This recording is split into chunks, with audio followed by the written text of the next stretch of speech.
ఈరోజు మనం 5 kg chicken ఏ విధంగా తయారు చేసుకోవచ్చు, ఎంత సింపుల్గా చేసుకోవచ్చు, మంచి క్లారిటీ ఇస్తాను ఈ వీడియోలో. ఈ వీడియోని మీరు పూర్తిగా చూడండి, మధ్యలో స్కిప్ చేయకుండా, ఎందుకంటే మీకు అర్థం కావాలి కదా. ఫస్ట్ మనం ఒక బగోని తీసుకొని అందులో మనం ఆయిల్ ఒక పావు లీటర్ వరకు పోసుకోవచ్చు. పావు లీటర్ ఆయిల్ పోసుకొని తర్వాత ఇలాచి 10, బిర్యానీ ఆకులు ఒక 10, లవంగాలు ఒక 10, సాజీరా ఒక టేబుల్ స్పూన్, దాల్చిన చెక్క ఒక 10 ముక్కలు, పచ్చిమిర్చి ఒక 100 గ్రామ్స్, తర్వాత ఆనియన్స్ వచ్చేసి 1 kg.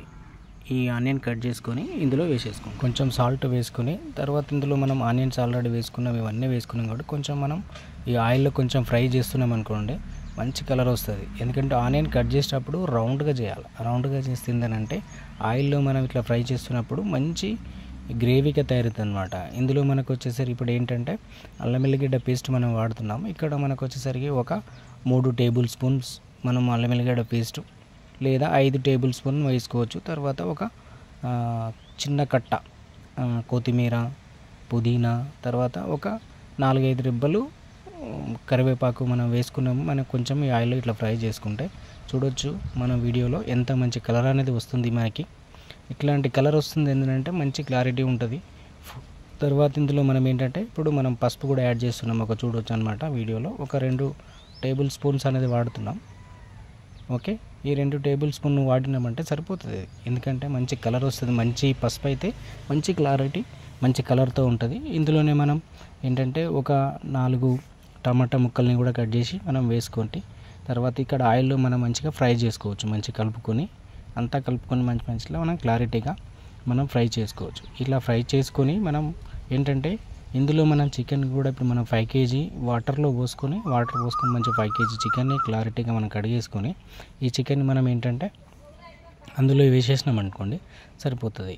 ఇందులోనే మనం ఇప్పుడు చికెన్ వేసినాక వేసుకోవచ్చు గరం మసాలాలు, లేదు అంటే ఆయిల్లో కూడా వేసుకోవచ్చు. మనమైతే కొంచెం స్మెల్ బాగుంటుందనే ఉద్దేశంతో ఇప్పుడు మనం ముందుగానే వేసాము, ఒక అందాజతో వేసాం. ఒక 2-3 టేబుల్ స్పూన్ మీరు వేసుకోవచ్చు. చూడొచ్చు ఇక్కడ మనం ఇట్లా చికెన్ అనేది మనం ఇందులో వేసేసుకున్నాం అనుకోండి, మంచిగా 5 kg చికెన్ అనమాట. మంచిగా క్లీన్గా మంచిగా కడుక్కొని మనం క్లారిటీతో ఇక్కడ వేసేసిన తర్వాత మనం ఆయిల్ మంచిగా కలుపుకుంటే ఇది ఆయిల్ అనేది మొత్తం చికెన్కి అబ్జర్వ్ చేసి చికెన్లో ఉన్న వాటర్ మొత్తం అంతా మనకి ఇట్లా పైనకు వస్తుంటుంది అనమాట. ఇట్లా వాటర్ పోసినట్టుగా మనకు అయిపోతుంది. కానీ అది ఓన్లీ మనం ఆయిల్ క్లీన్ చేసినటువంటి వాటర్ అనమాట. అందులో ఉడుకుతూ ఉంటే ఈ ఆయిల్లో ఉన్న ఇప్పుడు మనం ఏవైతే ఐటమ్స్ వేసామో ఈ అన్ని ఐటమ్స్ మంచి క్లారిటీ ఆ చికెన్కి అనేది పట్టిస్తుంది అనమాట.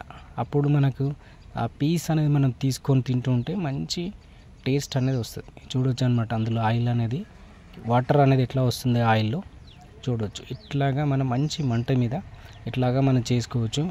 చాలా సింపుల్గా చేసుకోవచ్చు. చికెన్ అనేది నాన్ వెజ్ వండాలంటే పెద్దగా భయపడాల్సిన అవసరం లేదు. ఇందులో మనం ఏంటంటే కొంచెం మార్వాడి మెంతి కూడా మనం వేస్తున్నాం. అంటే ఒక 2 చేతులు అట్లా వేసేసాం మనము. అందులో చిన్నగా మనం పోల్చుకుంటే ఒక 4 టేబుల్ స్పూన్ అనేది మనం వాడవచ్చు అనమాట. ఇదేంటంటే మంచి కలర్ వస్తుంది.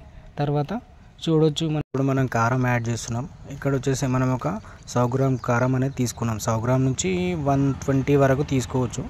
ఓకే, సేమ్ క్వాంటిటీ మనం సాల్ట్ గుణం అని ఇందులో యాడ్ చేయాలి. ఎందుకంటే మనం ఇంతకుముందుకు వేసాం కొద్దిగా సాల్ట్, దాన్ని దృష్టిలో పెట్టుకొని దానికి సరిపడేటువంటి సాల్ట్ వేసి మనం చికెన్ ఇంట్లో మంచిగా మనం ఈ కారం సాల్ట్ వేసిన తర్వాత మంచిగా ఇట్లా కలపాలన్నమాట. మంచిగా కలిపి చేసి మంచిగా మిక్సీ చేసుకోవాలి. అంటే మొత్తం కలిసేలాగా ఈ చికెన్ ముక్కల్ని మంచిగా కారం పట్టేలాగా మనం మిక్సీ చేసుకోవాలి. అట్లా మిక్సీ మంచిగా కలుపుకుంటే ఓకే.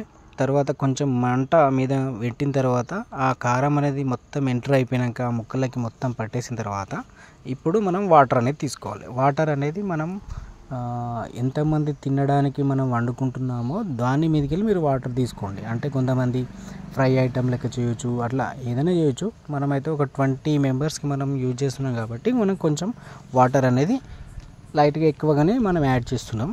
ఓకేనా, దాన్ని బట్టి మీరు దృష్టిలో పెట్టుకొని మీరు వాటర్ అనేది తీసుకోవచ్చు. మేమైతే కొంచెం ఎక్కువగా తీసుకున్నాం, ఎందుకంటే గ్రేవీ కొంచెం ఎక్కువ కావాలి, ఎక్కువ మంది ఉన్నారు తినేవాళ్ళు కాబట్టి మనం ఇది చేస్తున్నాం అనమాట. ఇట్లా ఒక 5 minutes మనం ఈ మంట పైన మనము పెట్టుకుంటే ఈ చికెన్ అనేది ఉడుకుతూ ఉంటుంది, చాలా బాగుంటుంది. ఓకే, ఈ వీడియో అనేది మనం ఇంతమంది చూసినందుకు చాలా థ్యాంక్స్ అండి. నా వీడియోని లైక్ చేయండి, షేర్ చేయండి, తర్వాత ఏంటంటే సబ్స్క్రైబ్ కూడా చేయండి. చూడొచ్చు మనం ఇక ఓపెన్ చేస్తే ఆ స్మెల్ అనేది ఎంత బాగుంటుంది అంటే చాలా కలర్ఫుల్గా ఉంది. ఇప్పుడు చికెన్ చూస్తూ ఉంటే నోరు అనేది ఇట్లా ఊరిల్లు వచ్చేస్తుంది కదా, అంత క్లారిటీతోని మనం అన్ని ఐటమ్స్ వేసుకొని మనం నిదానంగా చేసుకుంటే ఏదైనా కర్రీ చాలా బాగుంటుంది. చూడొచ్చు మనం ఈ చికెన్లోనే మనం ఇప్పుడు ఏంటంటే మనం కొబ్బరి తురుము అనేది కొంచెం యాడ్ చేస్తున్నాము. కొంచెం అంటే ఒక 5 టేబుల్ స్పూన్ మీరు వేసుకుంటే సరిపోతుంది. తర్వాత ఇందులోని మనం కొత్తిమీర ఒక హాఫ్ కట్ట వేసుకుంటే సరిపోతుంది. ఇంతకుముందు మనం వాడినాం కాబట్టి ఇప్పుడు హాఫ్ కట్ట వేస్తే సరిపోతుంది. చూడొచ్చు అనమాట ఎంత బాగుంటుంది చికెన్ అని, చాలా సింపుల్గా చేసుకోవచ్చు. ఓకే, థ్యాంక్ యూ అండి ఇంత మంచి వీడియోని మీరు చూస్తున్నందుకు. తర్వాత ఇంకోటి ఏంటంటే లాస్ట్లో మనం ఈ చికెన్ మసాలా అనేది మనం యూజ్ చేసుకుంటే ఓకే వేడివేడిగా మన చికెన్ కర్రీ అనేది రెడీ అయిపోయింది అనమాట.